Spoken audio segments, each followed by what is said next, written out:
Well, welcome to Jack and Kyle's podcast. This is Mcnee from Mount Mindset. As you can see, I've hijacked it because what these guys are going to describe is how I've hijacked their minds. They were going along thinking that everything was rosy, but a high-speed bullet train came by them and they thought, what's fucking going down on there? So what we're going to discuss in this episode is what happened to Jack, and then more importantly, what happened to Kyle when he heard that there was a bullet train in town. We're going to go over what visualization is, how it actually works, why most people have never got it right, and how to use it properly. We're going to go into exactly how the boys have used it, what they've done in the mornings, and why it's so difficult to get yourself off that thing called social media, which is hugely ironic because I know that you'll be watching this on some form of that.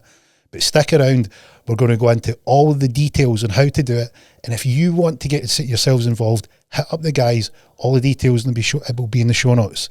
And there's a special bit at the end that you won't want to miss. So without further ado, let's get stuck right in. Yeah. So on today's podcast, something that we've implemented over the last couple of weeks that has changed our lives, to be honest.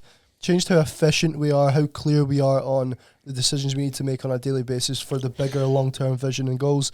Something Gio has been really allowing us to dig deeper into. Something I don't know too much about other than being guided into a different state where I can see so many more things clearly and start to really take action on a much more productive level. So I don't even know how to really introduce it, but where's the best place to start, Gio? Best place to start is by asking the question, and the question is visualization a real concept and something that you can use, or is it just hocus pocus? That's really what we want to establish, because the people out there that want a better life, that want better results, probably ask themselves, what is it I need to do? But I just can't seem to get it to work. And they'll hear lots of things like motivation and, structure and accountability and organisation and goals and that type of thing. And they're all good. They're all part of the framework. And one of the things that is a buzzword is visualisation. And what people want to try and figure out is, first of all, is visualisation a thing? I'm sure at some degree everybody can agree it is, but where you get differences of opinion is how powerful is it? Because you've got people that go, it's a lot of nonsense.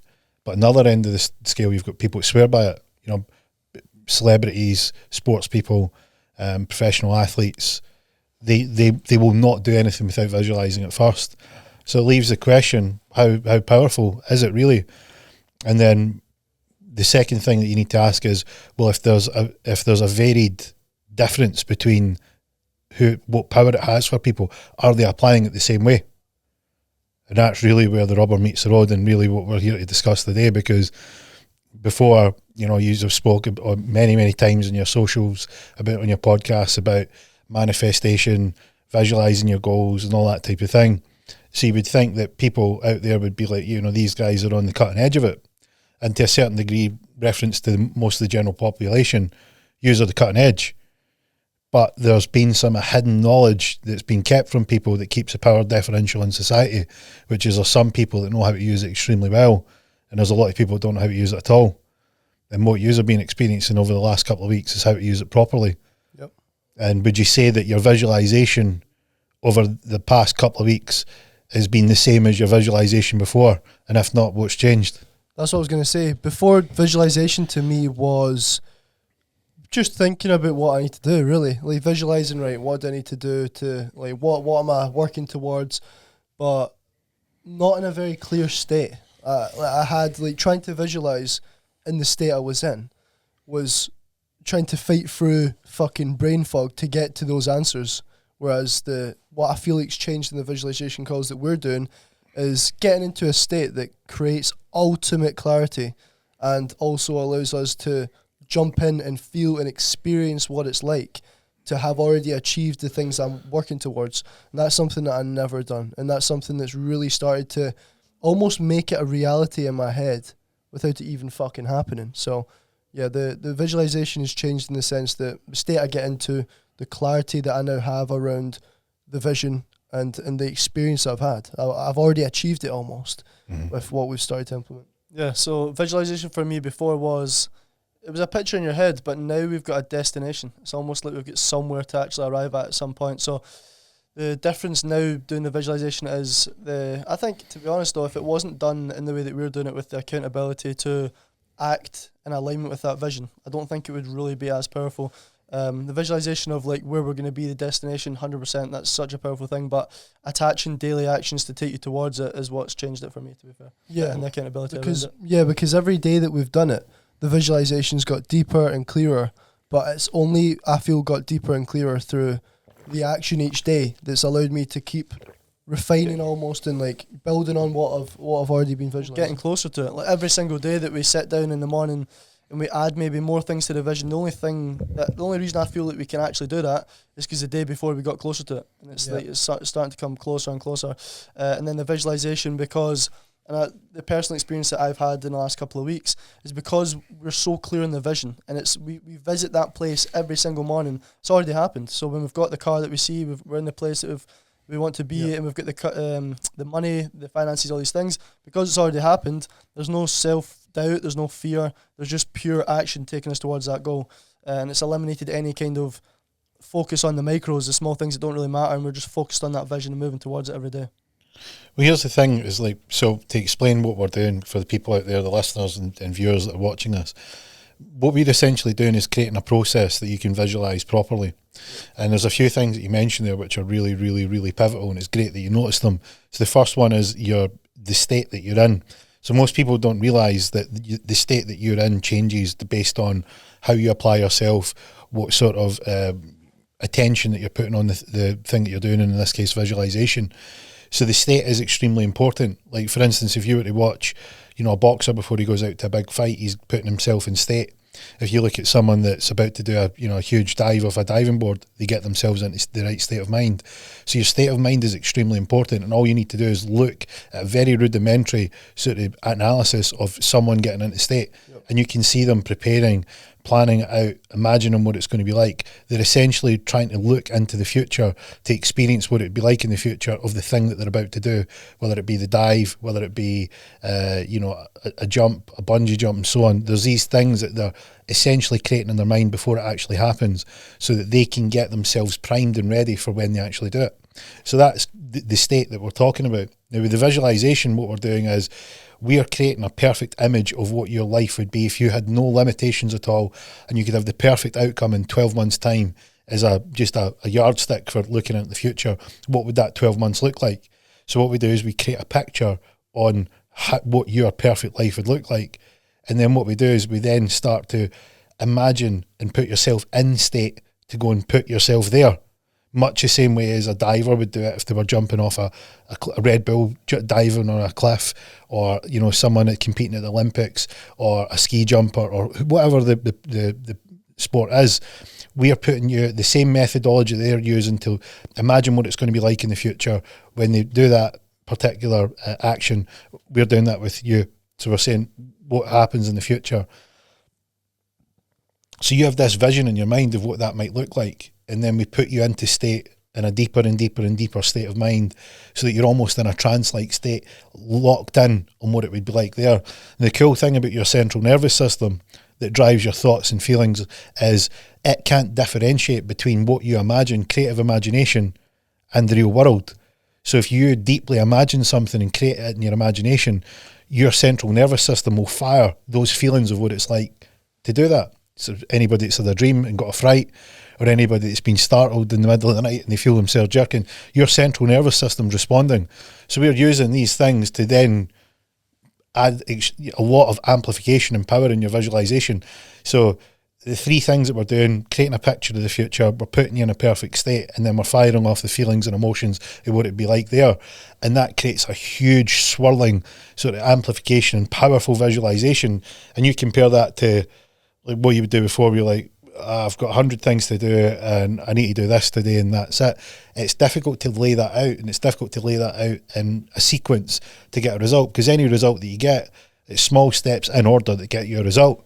And if you've got brain fog, or you're doing too many things at too many different directions, you just feel like you're doing lots and lots of different things. None of them are really working.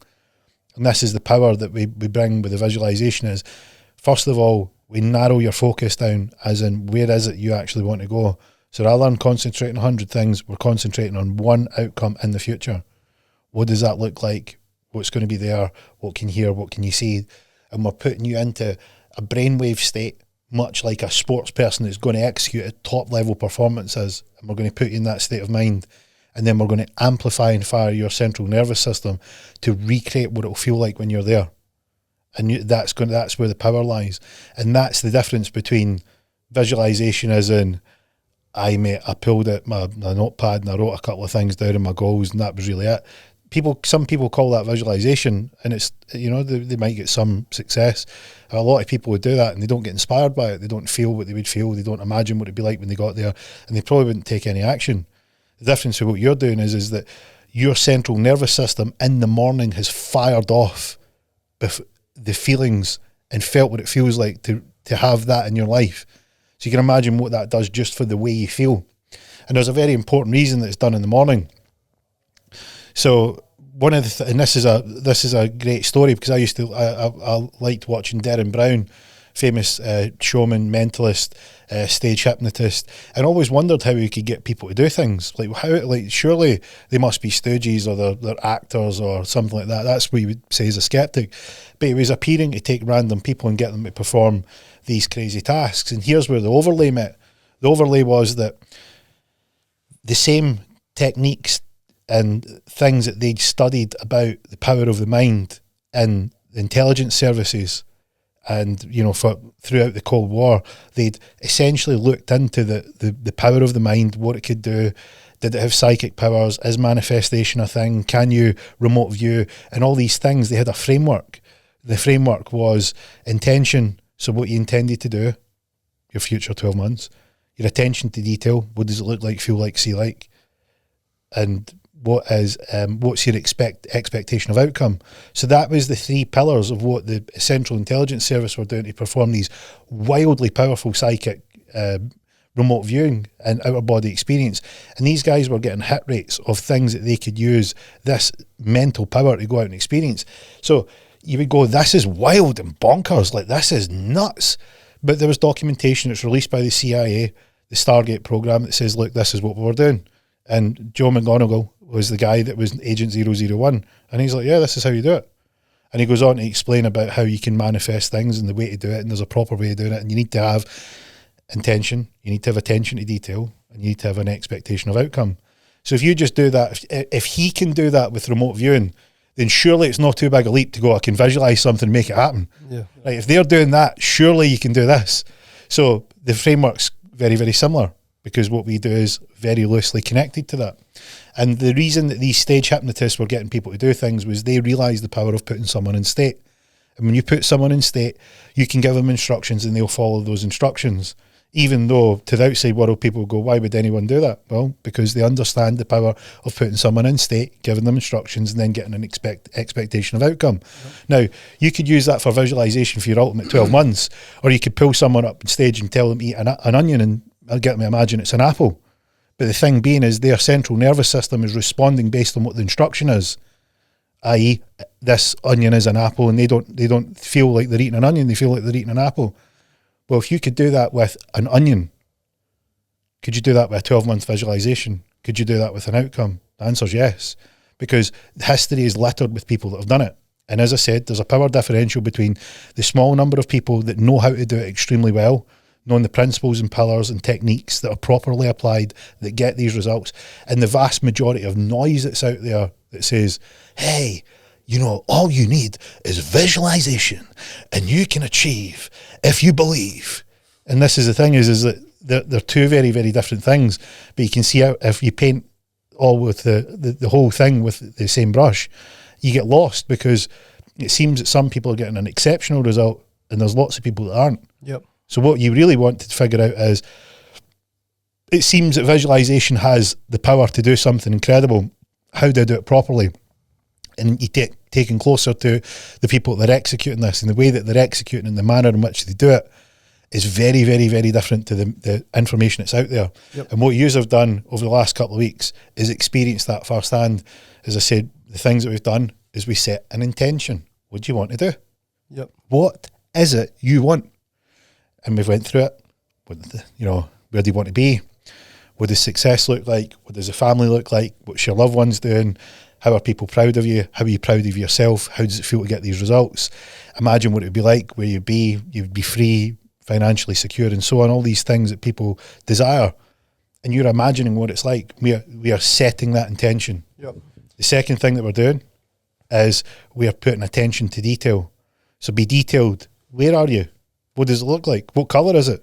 Who's there? What are they speaking? What are they saying? No, it's not a supercar. What kind of supercar? What colour is it? What does the exhaust sound like? Is it a V8, a V10, a V12? Is it turbocharged? Is it naturally aspirated? What colours the seats? And so on and so on and so on. We're adding detail. And then when you start to feel that this thing's real because you're firing off your central nervous system, your expectation of outcome is higher and higher and higher and higher each time. And you know what happens? The compound that you mentioned there, Kyle, was the power of keeping going. Is every day you're building a little bit more momentum. So momentum compounds. It's a bit like when you start to push something, it's really, really, really hard at the start, and then you get it going, and then you start to get this thing moving. Now it builds speed. Well, that's what you're doing with your goals, because every day you're getting closer and closer and closer, and it's like that big heavy object that was hard to start. Now you've got this thing moving, and the accountability is, I'm not taking my hands off this. I'm going to keep pushing this because I'm going to keep building the speed and building the speed. So that's essentially what we're doing in these calls.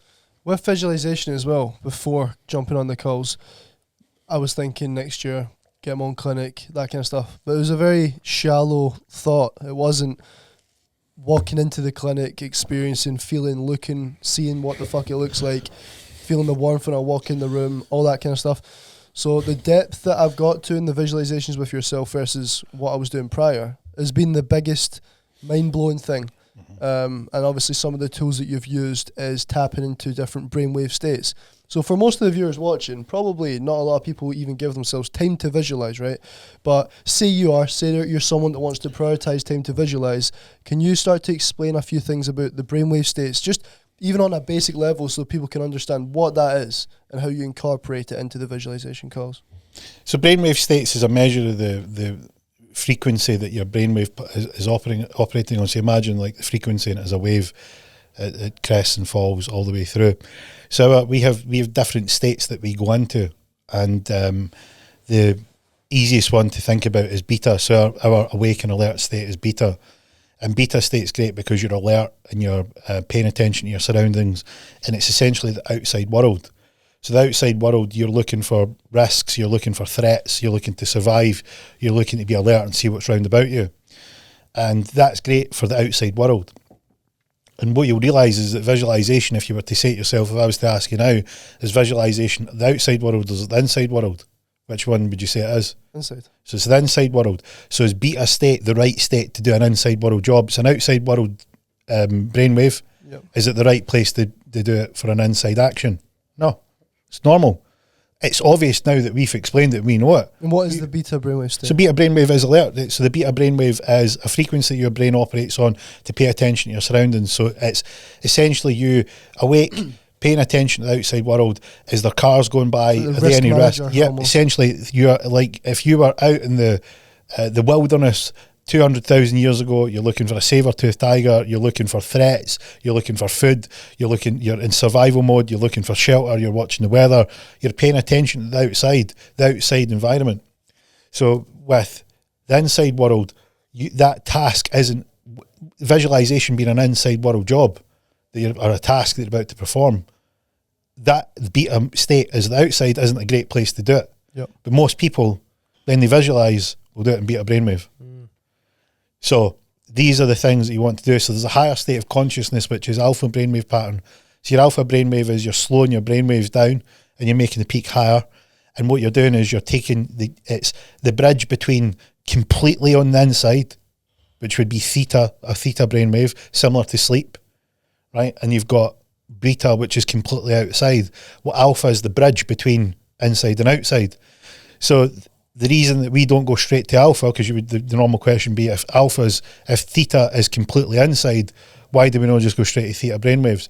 Well, the reason being is that the time that you have spent most of your life in theta is just before you go to sleep. So if I put you straight into theta brainwaves, guess what you're going to do? What do you think you'll do? Start snoring. Sleep. Like, because you go, it's sleepy time.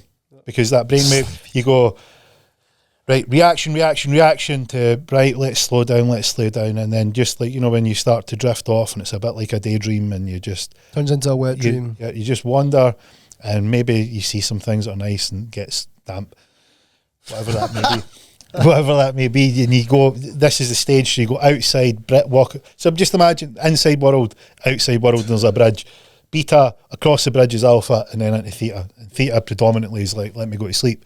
So what we want to do is we want to get you in state to be able to look at it. And the best way to do it is to get you to alpha first. Because in alpha, what you can do is you can say, look, you can be aware and you can be alert and you can come out at any time. And, you know, I can guide you in. And it's going to be cool because if you need to come out at any time, you can feel safe, bright and alert, and you can just pop out. And that makes people go, that sounds good. And then you go, right, let you relax and everything's going to be great. And I'll guide you here and there's nothing you need to pay attention to because you can just settle into this. And that's where you start to go to alpha. It means that you're not quite all the way in theta and you're not quite all the way outside. You're in this sort of like bridge where you can go, I notice some difference here. Because most people in beta go, well, I'm either beta or I'm asleep. They don't go, there's a bridge. They don't go, well, you know, they just go quite subconsciously from beta state to asleep. And they don't recognise that they actually go across this sort of pattern that bridges the gap between the two. So what you want to do is you want to get yourself familiar with this place. So just like a bridge, imagine you could look one side and you go, yeah, there's the world over there, the outside. And there's this inside world. And you go, right, have a look over there. And what we're going to do is change it. And if you need to go back, then you can just go across the bridge back outside, so it's cool and you're safe and it's great. But have a look over here. And that's when we can start to do this inside work.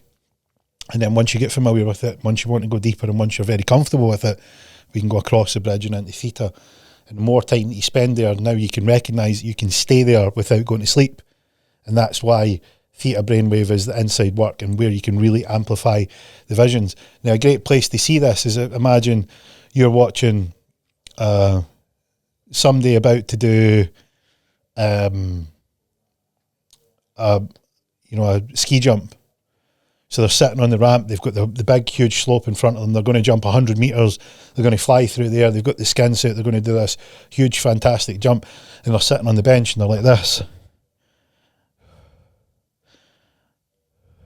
They're running through their mind what they're doing.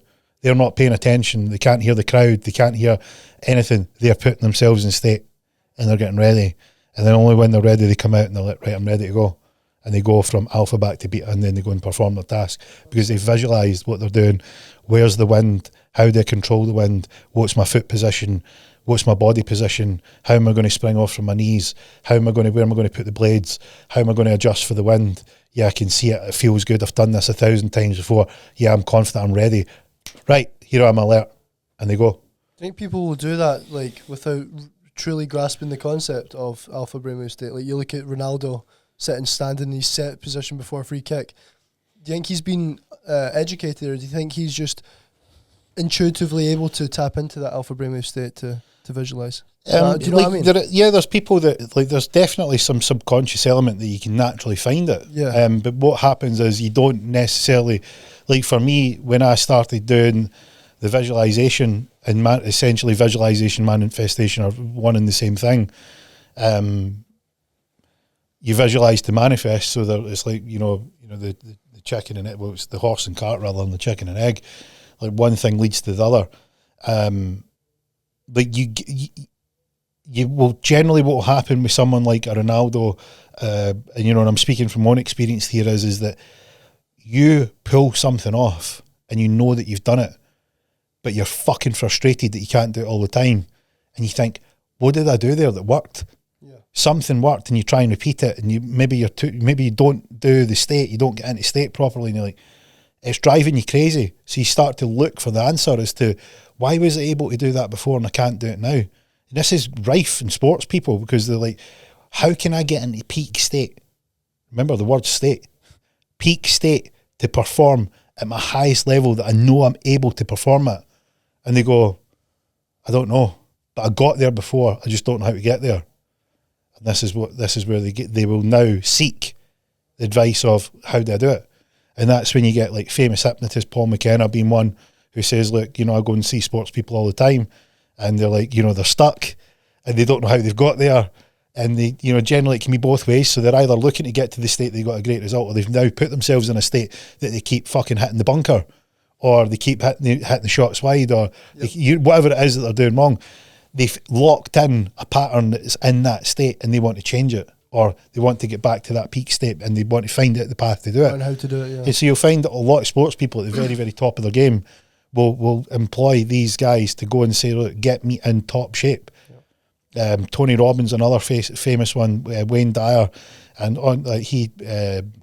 Tony Robbins talks about Andre Agassi and reviewed the video. He's like, what were you thinking then? He's like, I fucking said to him, why'd you even show up? He's talking about a player that he was playing, and he fucking trampled over this guy. And he's like, what were you thinking before? He's like, have a look in your face. Can you remember what you're thinking? And he's like, yeah, I remember what I was thinking. Why is this fucker showed up? He's going to crush him. Like, he's going to, you know, that was the state that he was in. Yep. So it's these things that people that understand how it goes together will take someone that's got the ability but are maybe frustrated that they can't get there, and then show them and lead them to where they want to be. And that's the art of guiding. So you would first of all establish what it is that they want. Like in this, you know, it could be one of two things, right? What do you not want? Where would you like to go? So I'm messing up here.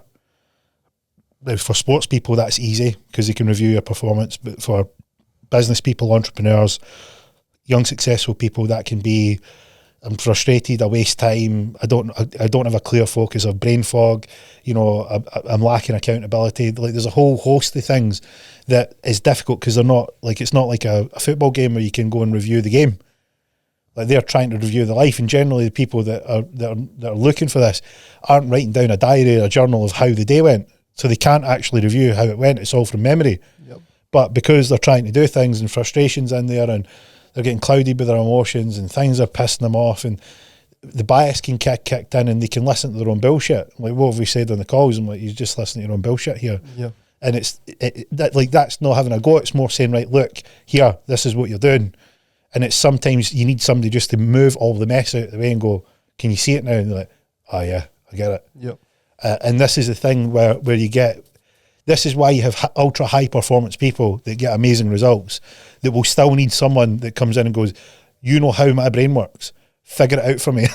Yeah. Because sometimes you're too close, you know, you can't see the forest for the trees. You're just too close to it. You're like, I'm too close. So you need somebody to like grab you by the collar, pull you back and go, right, look, we're going to start again. Have a look, right, and take you there, and see that bit that you're taking that's that way, go the other way, and then they'll guide you and they'll lead you. Just the same way as a mentalist or a hypnotist will guide you to get you to do what they want. And this is the whole dark side of social media. I don't know if you know this. Do you know this about social media? Oh, I don't know. What do we not know? Right, so you had to clear your throat for this. This must be. Oh, this is good. So if you think of social media, right, let's do a hypnotist. Let's do a hypnotist, for instance. So your hypnotist, So your hypnotist will go on and say, what he'll do is he will gather somebody's attention. He'll read them and understand what like pace that they're working at, and then they'll get them to focus their attention. Maybe see a hypnotist that will like grab somebody's hand, say, stare at your hand. So he's locking in their focus on something, and then he's changing their state. So the first part of that is, let me grab your attention, let me change your state. And then once that state's changed and they're primed to be programmed into the instruction, they will then deliver a sequence of things, boom, boom, boom, boom, boom, to then get them to do something. Right, so hypnotist would be, let me grab your attention, let me get you to focus on this, focus, focus, focus, focus, focus, let me wake you up, and then they'll point you to an outcome that they want. And in this case, dancing like a ballerina, pretending you're a rock star, eating a fucking onion thinking it's an apple. So what does social media do, and why do I say get the fuck up first thing in the morning? Right, the first thing in the morning, do not look at your phone. Guess what social media do? You open your phone. How many times you opened your phone, you don't even know that you've thought about it, and you're fucking straight into Instagram, right? You're right in, it is like that. Yep. It's like somebody's running a program in your mind. What does it do? It gives you something to look at. It locks in your focus, and you swipe. Guess what it gives you? Something else. Something else, something else, something else, something else, something else. And then guess what it does? we can make you think this. Do you want to vote in the election? I heard you like trainers. Buy these trainers. And so on and so on. And it just leads you down wherever it wants you to go, just the same as a hypnotist would.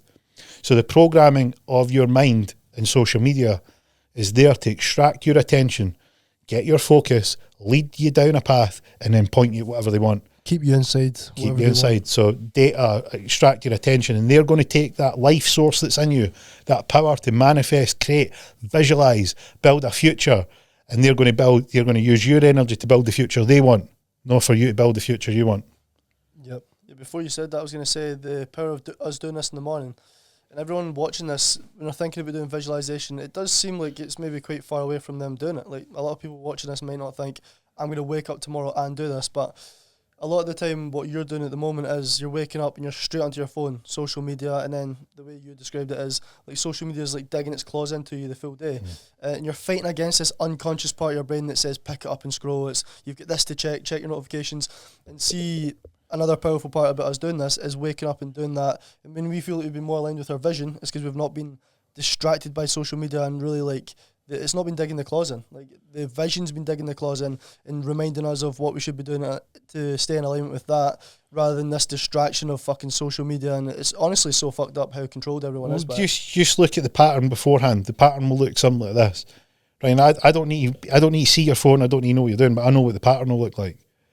The pattern will look like you wake up in the morning. You wake up fucking in a dopamine starvation because the day before you've scrolled into fucking doom oblivion, right? You wake up dopamine starved. You think, fucking yes, let me pick up where I left off. Yep. You go on the phone and you just start fucking swiping, right? So you start swiping. Then the whole day your head is fucking cluttered with somebody else's vision, the social media, of where you should lead your life. And you see people just fucking like this, walking around like this. You see people in restaurants fucking like this. You see people are training with each other like this. You just see everybody like this. They're like fucking zombies. Social media zombies. That's what they're doing all fucking day, like zombies. It looks like, remember Michael Jackson, Thriller? They're like with their fucking Insta. That's what they're doing. And you go, look, you're a fucking zombie. So what happens is that, and then you get to the end of the day and they're like, bro, my life's shit. And I just, I need to watch motivational videos and I can't, like, I'm tired, bro. And, like, I've got so much excuses and I'm sure men can be pregnant. Bro, because I see it all the time in social media. It must be true, man. And I'd like to go to the gym, but I just can't find time. It's like, bitch, everybody's got the same fucking 24 hours in a day. What are you talking about? Show me your screen time. You get their screen time 11 hours on fucking doom scroll. You're like, so what happened to the gym then? Like, there's still, even you can go as a social media zombie and get your fucking hole down the gym because there's fucking zombies in there. I see them all the time. Tricep push down. Fucking tricep push down. And you go, look, it's fucking there. It's literally there. So you can doom scroll in there, right? If you need to wean yourself off. But here's the pattern, because we're off on a tangent. The pattern is, right, wake up, doom scroll yourself into oblivion, which translated as social media, let me grab your attention, let me get you focused on this, let me get you hit, let me keep giving you hit after hit that you like. Oh, more birds squatting, more birds with bikinis on, fucking Ronnie Coleman, yeah, buddy, and fucking an exhaust note. You're like, yes, another bird in leggings, yes, another exhaust note, yes. You're like, fucking real world shit. I like this. So now they lead you, and the algorithm that everybody knows leads you down a path. And what it's doing is it's learning what you like, what it needs to show you, how long you spend on it, how long you watch the clip for, what fucking hits your hotspots. Guess what it's doing? Loading up the next batch. So when you come on, it's even more. Yes! And now you've got your zombies. So now your whole life is dictated by someone else. And you wonder why your life is shite. And it's fucked how good it feels though. Oh, for these so people. Good. But these people will feel like that's what they should be spending their time doing. Yep. And then curls my toes, man. But this is what I'm saying, is this is the hole that they're in. The hole that they're in is they don't know why they're fucked up.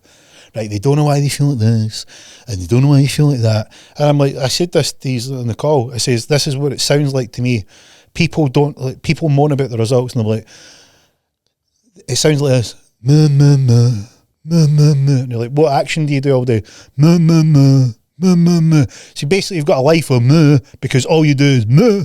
It's like, well, why don't you change it up, bitch? Like, why don't you change? And this is what it's like. You say, listen, go back to what it is at the start of the day before that thing fucking sticks its hooks in you. How about a mad idea? Mad idea. Wild. Like, before social media, this is what the fucking dinosaur people used to do. Guess what they would do? Wake up. What am I going to do today? What would my life look like? What should I achieve? Guess what they did? They built a fucking vision of where their life should go.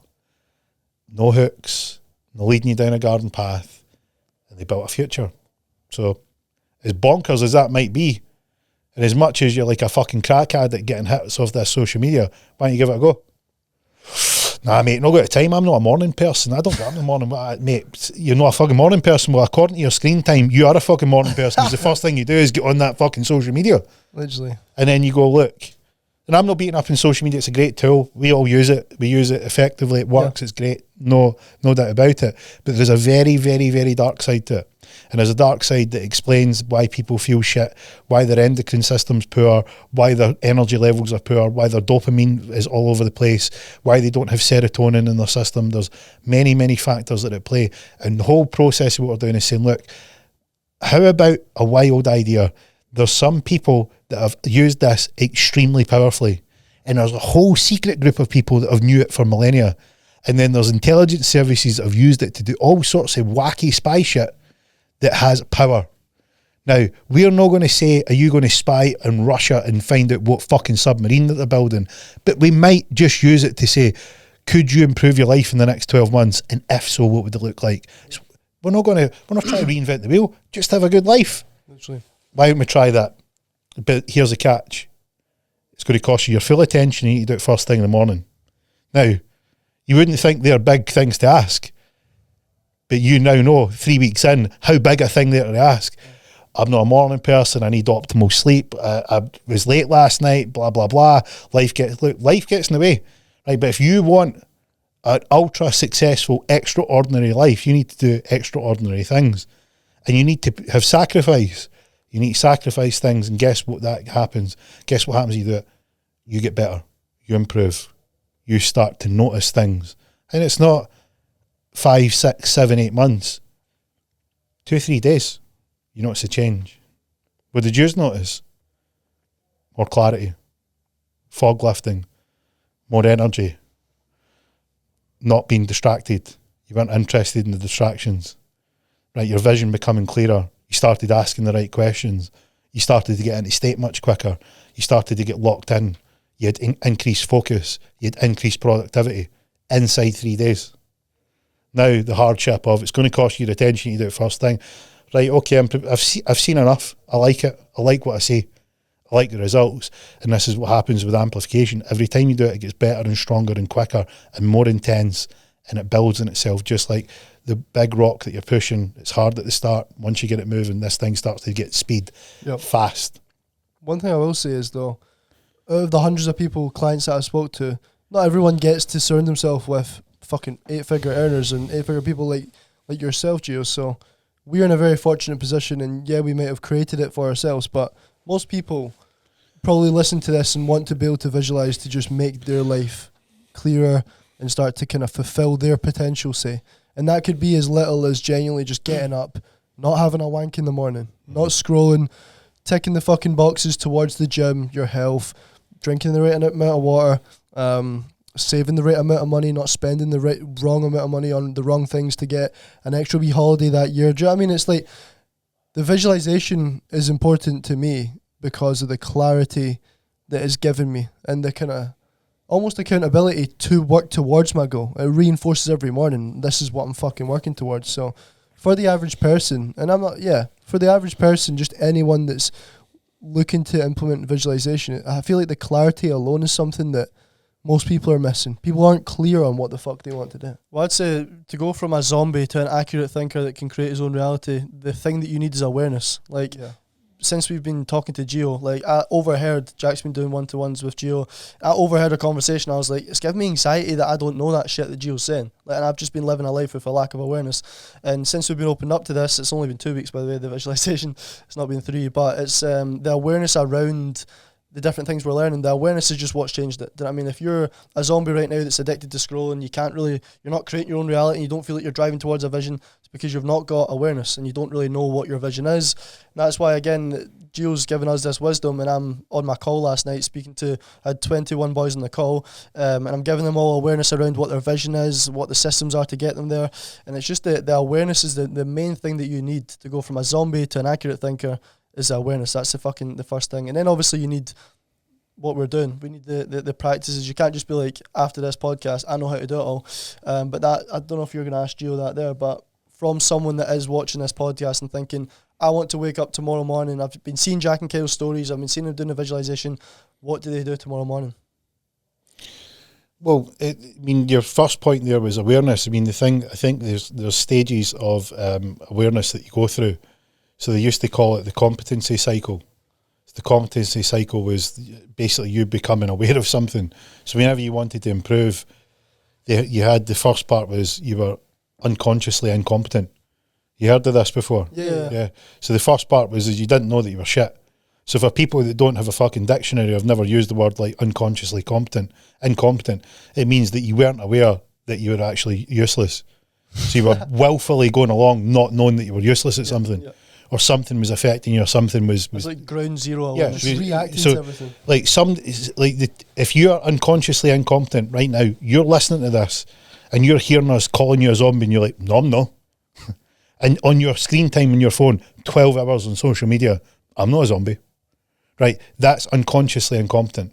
So that can be 4 hours. Like, basically, if you're spending any more than a few hours a day on your phone, you don't use that social media for business, you're a zombie. Right, so if you don't think you are, you're unconsciously incompetent. So number 2 is you become consciously incompetent, which means you become aware that you have got something that's detrimental to you, or you're not very good at something. So what you do is you look at your screen time, you go, fuck, they might have a point. Right, so you become online. You're online that you have a problem. You go, oh, I might be a zombie. You might be a zombie. I've found out something new about me today. I am a zombie. Right, so that's the other thing that you get. So you go, okay, what do I do about it? And this is what you were getting to. So I thought it was important that we would discuss for people out there that maybe go, what do I do tomorrow? The first thing you do is you go and do an analysis and find out where you're at. Right, before you can try and fix anything, you know where you are. So when you realise where you are, you go, what do I do about it? Very, very good question. So the things that you want to do about it is you want to get in touch with people that can help. So as I said, I mean, like you say that people don't have access to me. I do a weekly call on school, online coaching community. You would think millions of people would be there. Nah, it's a chore for people to get on. It's crazy. We do free, and it's like 20 quid a month. Nothing. We do monthly hill climbs last Sunday of each month. Great turnout, absolutely amazing. But you would think that half of Scotland would be there, tuning up their mindset, getting the wisdom, figuring out how to be an unbelievable success, how to create the vision of your future, how to beat your inner bitch, how to get on top of stuff. You would think, nah, car parks aren't overloaded. So you've got lots of people. My point there is you've got lots of people that are unconsciously incompetent. Yeah. Right, and hopefully what we're doing is we're highlighting what it might look like so you can become consciously incompetent. Obviously. And then when you get consciously incompetent, you've got guys like us that are saying, hey, hello. I know. Right, now you became online. Well, you're online. You're online. Come on, fucking come over here. We know what it's like. We know what it's like to doom scroll. Get your arse over here. We've got something for you. Sick of it? Yes. Want to change it? Yes. Come on in. As a post. Come on in. Right. Get your zombie arse over here. Let's get you fucking de-zombied. Right. Let's get you dehypnotized for the social media. Let's get you fixed up. Yeah, I feel like. That's the stage you want to get to. And if that's you, then that's when you say, right, look, like as I said to you when you first came on the visualization calls, is like there's guys that are ahead of you, and the reason you can't do it as a lumped call is that this thing progressively gets better, and you've seen that, you know, over the few weeks that you've done it. So what we need to do is have people like, if they jumped into our call, for instance, they'd be like, "What do you mean lever and theta and like, you know, relax my quads?" They'd be like, "What?"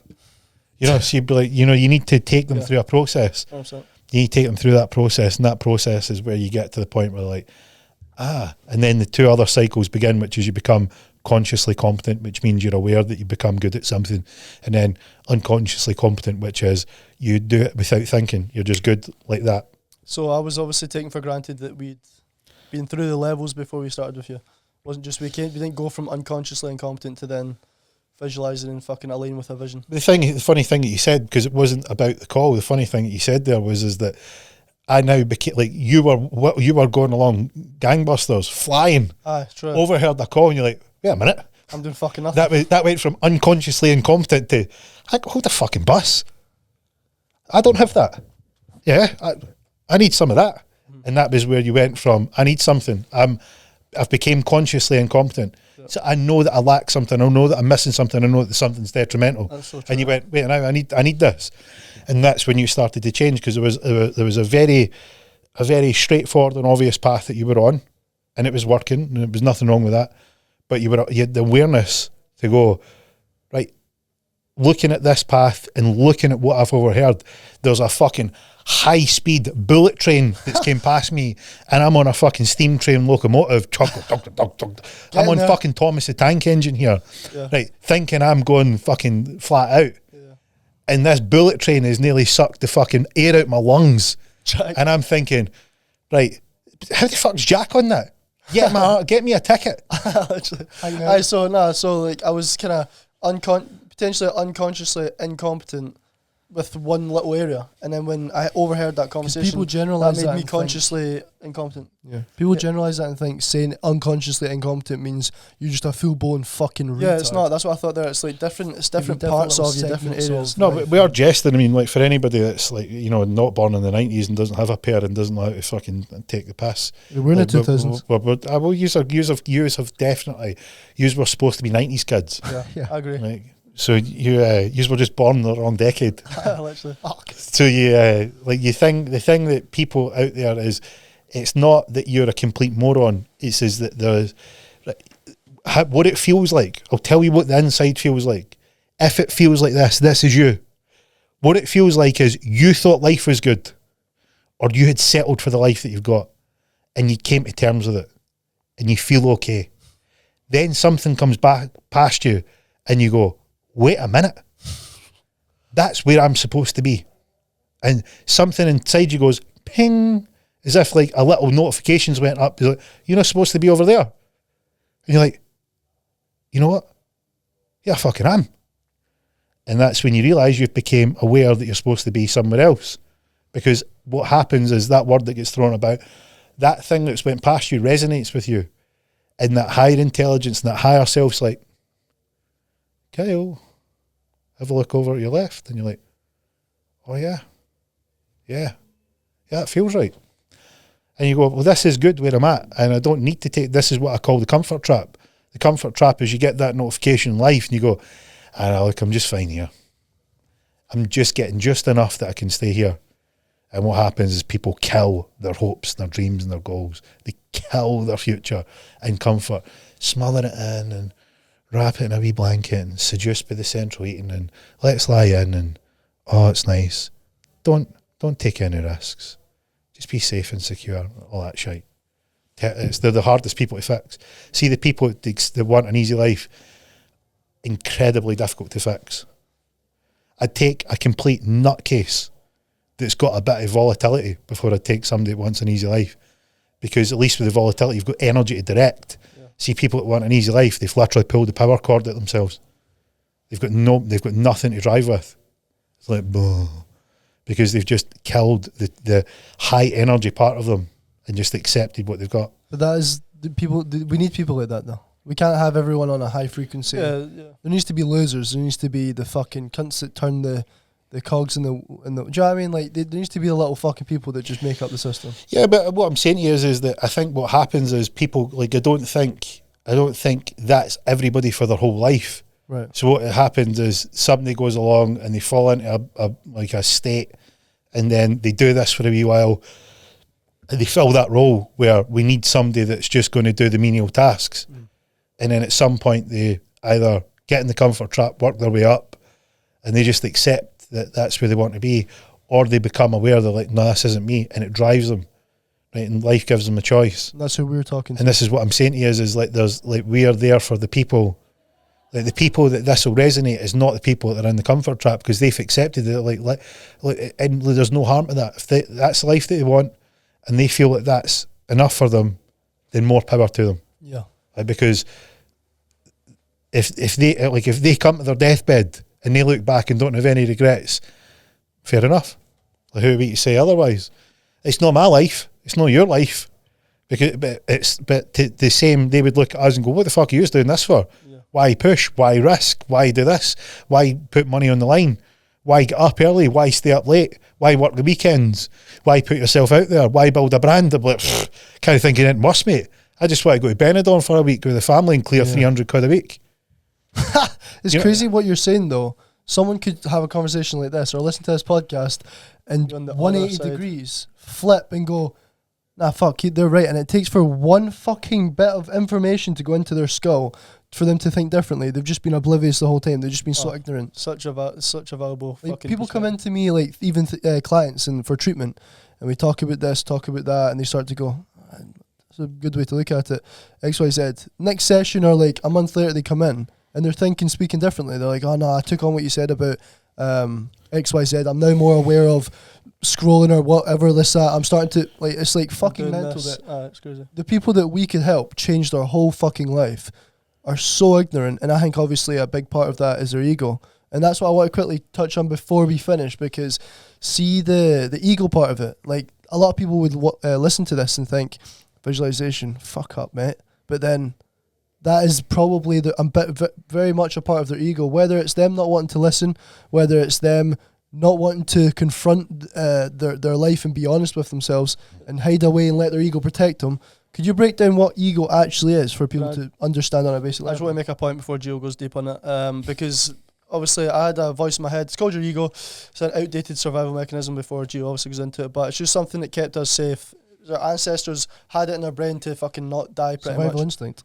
Yeah, survival, but it's like it's an outdated survival mechanism, so in the modern world it doesn't serve us at all. But I was going to say, I was coming to a decision where I had a mentor before, and then there's extreme accountability from Gio just from the visualization calls, and there was a voice in my brain, like a big fucking, a loud voice as well at the start, saying, if you fucking lock in with Gio, you know you need to do all this work, and you do know you need to, on a daily basis, do everything you said you would.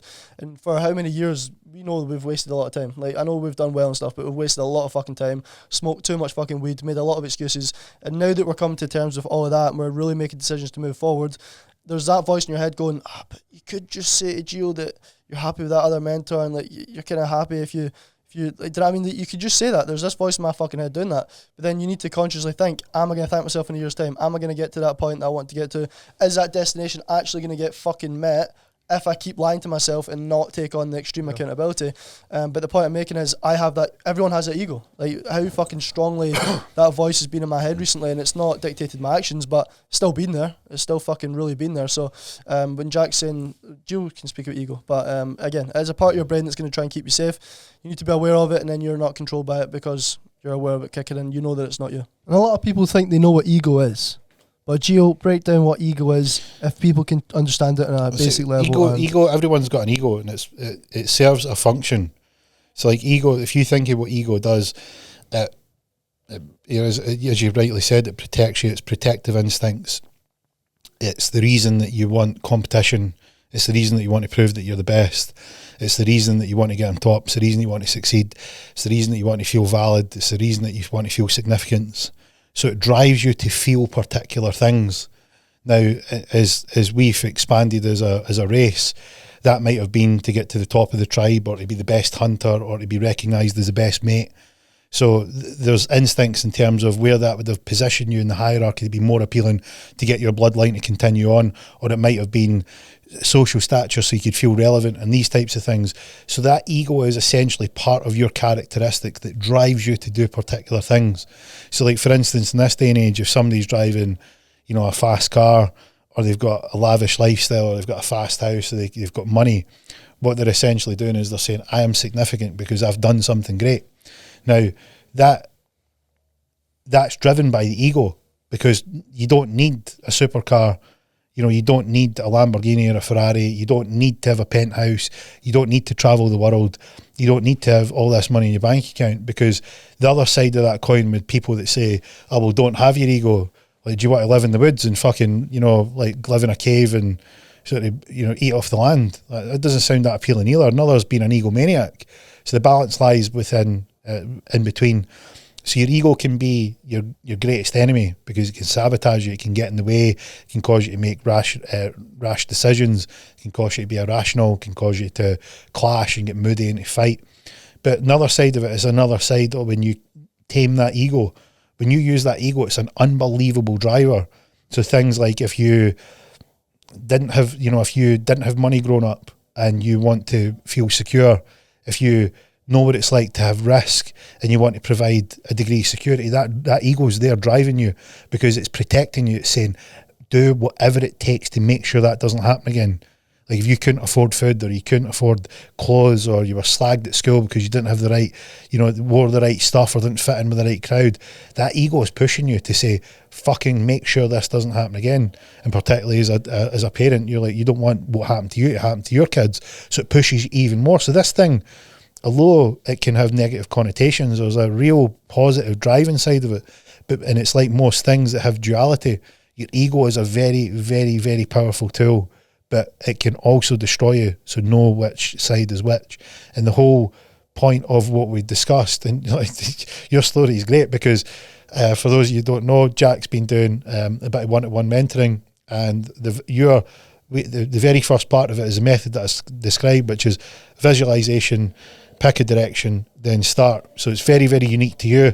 Your visualization in terms of what you wanted changed probably, I reckon we're at least double digits. It's varied that much. To what you think you wanted to what you now are locked in with has changed at least 10 times. And what's happened is you've had some of your ego that's driving these egotistical things are not that great, and some of your ego things are driving the things that are really great. So like for instance, it might be, you know, a vanity idea about having, like, you know, this versus I want financial freedom to provide for my loved ones because I want to be financially secure. What a fucking noble and purposeful task that is. Guess what's driving it? Ego. So you never ever want to kill your ego. More specifically, you want to harness and control the fucking wild pit bull that is your ego that will drive you the other way. You want to get on a leash and say, listen, hey, we've got a task and we need you. Point it at the task. Say, this is why we need it. We want to provide, and remember what happened before, and you're here to protect me. Is there a way that we can get protection? We can go for that, because when we get there, things will be better. And your ego will go, roger that. And it'll fucking work like a Trojan horse. It will be like the workhorse. Early mornings, late nights, focus, clarity, decisions, action. Guess what it is? Ego. So what would you say to someone that has a level of insecurity of their current position in life? Whatever they might be doing, they might know they're not doing the right things, any level of insecurity to their position in life. And people like me and Kyle could come and give them the knowledge, accountability to improve their position and ultimately give them a much more fulfilling life and get more out of life. What would you say to that person that is that whose ego is protecting their insecurities? What would you say to that person to open their mind up? Well, why don't we role play it? You be the person that's insecure. Yeah. We'll show it. So you're insecure and your ego's flaring up. So what happens is you put up this protection barrier because you don't want people to realise how insecure you are behind there. Yep. So basically what you're saying is you don't want to feel vulnerable. Yeah? And you feel vulnerable because your life has some vulnerabilities in it. Right? What would your life look like if you removed those vulnerabilities, and how would you do it? Like an easy example would be, I've not got any money. Like, what would your life look like if you had money? Yeah, for sure. Yeah. If you were financially stable, what would it look like? What would you be doing? What happens is people feel vulnerable because of what they focus on. They feel insecure because of what they focus on. They feel vulnerable because they're not taking action. They're not taking action because they're stuck in this loop of ego kicks in, watch you're vulnerable, survival mode, ego kicks in, and it loops round. And they never get anywhere because their focus is in what they lack. So their focus and attention is, right, I lack this, I feel vulnerable, ego needs to protect me. And is it that vulnerability that you kind of need to open yourself up to move over, get over that? So the easy, like if ego was a character, right, in a play, so we'll just imagine ego is a fucking pit bull that you talk to, right, in your mind. And the ego's like, if anybody comes and attacks you because you don't have, don't have money as an example, because you don't have money, I will go fucking wild at them. So guess what happens? You flare up, you take all these actions, your fucking ego goes wild, and has your position changed? No. What happens is it amplifies because you don't take any action to change. What you might want to do is whisper to your ego, how about we get out of here? What your ego might say is, where would be good to go? And you go, how about over there? Ego goes, what's over there? And you go, financial security. All right, what does that look like? Let's start something. Do you think you can get me there? Ego goes, over there. You go, yeah. On then. What you focus on is over there. So you move from here to there. So the same thing that's holding you back. What's the first thing that we start with? Vision. Visualization, yeah. What the fuck do you want? What will people tell you? What do they tell you all the time? What do they start with? What they don't want. Every time. I don't want this, I don't want that, I don't want the next thing. You're like, I fucking told you. Like, what's happening is you're staying right there, your ego flares up, and you can call it all number of things. I think the framework's the same. I'm poor, I'm ugly, I don't feel confident, I'm not sure of myself, I got picked on, you know, I'm a pregnant man, whatever the fucking story is. You go, look, where the fuck do you want to go? Like, you don't like it here, and that's why your ego's flaring up. Where do you want to go? If you were completely secure and you felt really sure of yourself, you felt confident and happy and felt like proud and purposeful and deeply fulfilled, would your ego flare up like it does now? Yes or no? No. So what the fuck are you doing here then? Don't want your ego to flare up. Move. Where do you want to go? You can pick. What's my mindset about? Climb up to this fucking summit that's really hard. You need to beat your inner bitch. Get to the top. Guess what you can see? All your goals and dreams. Plot a path. Pick it. Vision. Pick a direction and start. Start. Guess where you end up? Exactly where you want to be. It's going to take hard work, attention, focus, discipline, and commitment. So the person with insecurity that would stop themselves from taking in information from, say, me and Kyle or yourself, they just do need to open up to it and be like, and just give themselves that ultimate, like, honesty. Do you know what it looks like? It looks like somebody's in a room. I'm just trying to think for the person that's listening to this. You need to switch the focus, bro. What it's like is they're sitting in their bedroom. Their bedroom's a fucking hellhole of misery. Right? Even their mum doesn't want to come in. There's clothes everywhere, there's takeaways everywhere. And all they do is whinge about what they fucking hate. And what they've got is a fucking pit bull ego at the door, saying if anybody comes in and exposes how shite I feel, that thing will go off its nut. Right, yeah. That's ego. I get you. Right? Yeah. So they're in the room, fucking whine about their life. It's like you kick in the door, shut the fuck up, ego. What are you doing here? What the fuck are you doing here? This place, how long has this been a mess like this? People don't have it's been ages. It's been like, what the fuck have you been doing in this room? Well, I hate it. And they'll come out with all this stuff. I don't want this. I don't want that. It started here. Somebody called me a name. She dumped me. I asked her out. She knocked me back. My boss at the work was a wank. I started eating Just Eat. It's all got fucking out of hand. I'm a mess. Right. You want to fucking leave? You want to tidy this place up and get started? How about that? Right, get your shit in order. Right, get the fucking pit bull on a leash. Let's go somewhere. Right, we're going up this mountain, this mythical mountain. You're going to pick where you want to go. It's going to be hard. So you better have your fucking pit bull fed because it's going to need to pull you up this hill. And up we go. Yeah, so that's the answer. Switch The your answer focus. is, if you don't like where you're at, change something. Stop moaning at the world not changing around your shit fucking perception. Yep. Stop moaning at the world not bending to the way you want it to be. Stop whinging that nobody's fucking handing you everything. Stop whinging that it's everybody else's fault. Fucking do something. Switch the focus on to something positive. Where do you want to go? If you don't like the channel, you've got the fucking remote. You can change it. Yep. It's in your control. So that is the guy with insecurity that won't take on what we say, is the person that focuses on the negative and hides away from the honest truth of their fucking life. Say, listen, if you're out there, see when you're sick of your shit life, because you will dawn on you, might not be right now, maybe later on, when you're sick of your pathetic shit life, and one day it'll hit you like an epiphany, and you'll go, oh, this was me. Yeah. What do you do? Remember this? Give us a shout. We'll show you where to go. Because it's fucking mental to me that Kyle's charging pennies in comparison to the value he's giving people's lives. And people get on a sales call with Kyle, and not most of the time they close, but there'll be some people that will be so controlled by their fucking ego and their deep fucking insecurities that a couple £100 a month can't be justified to change the whole trajectory of your fucking life. It doesn't make do you know what I mean? People are so far deep into that fucking hole.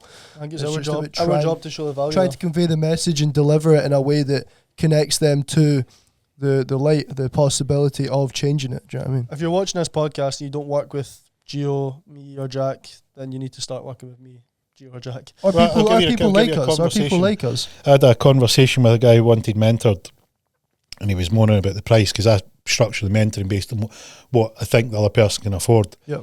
So the price I gave him was 50k. It says it's 50k. It'll take 3 weeks and we'll turn you around.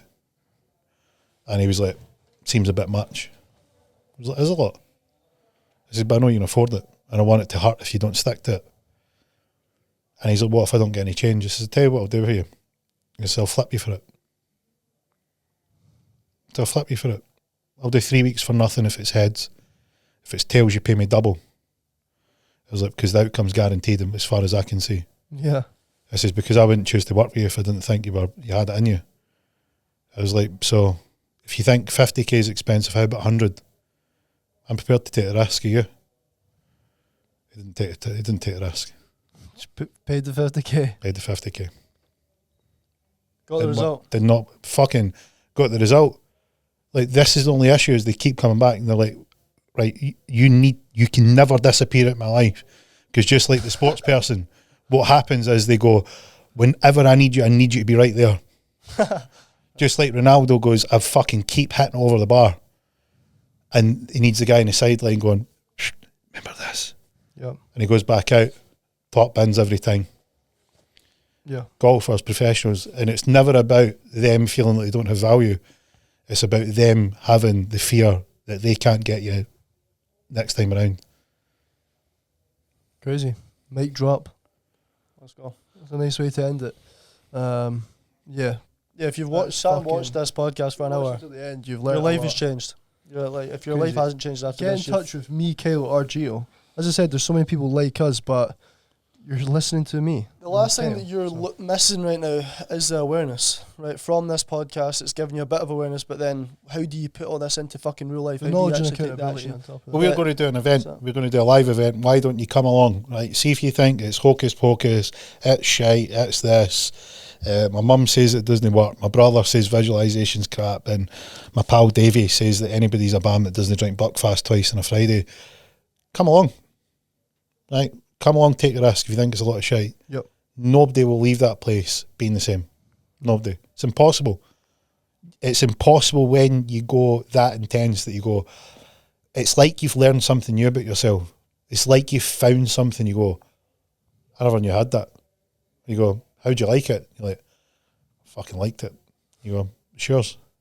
And you walk away with something, and it's that thing that you go, oh yes, and you want more of it. You want to learn how to use it. It's like having a fucking magic wand. Like, how do I use this thing? How do I get the most out of it? What can it do? What do I need to say? How do I need to operate it? Yep. So we'll come back, we'll show you. You want a training class? See you in the next one. Easy. But these are the things, is that the right people that hear this will hear it at just the right time, and it'll hit just the right spot for them. The rest will just be noise because they're fucking just leave them to it, right? Because it'll sink in there. But just the right people at just the right time will hear it. That's the first time anyone's ever heard we're going to do an event, so We'll get that clipped up. there's a release. If you listen to this and you know that we're doing a live event, you've got early fucking access because no one else in the world knows it's a thing. This has been in the vision. No one else knows. Message me, we'll add you to the waiting list. But yeah, perfect. Thanks a lot.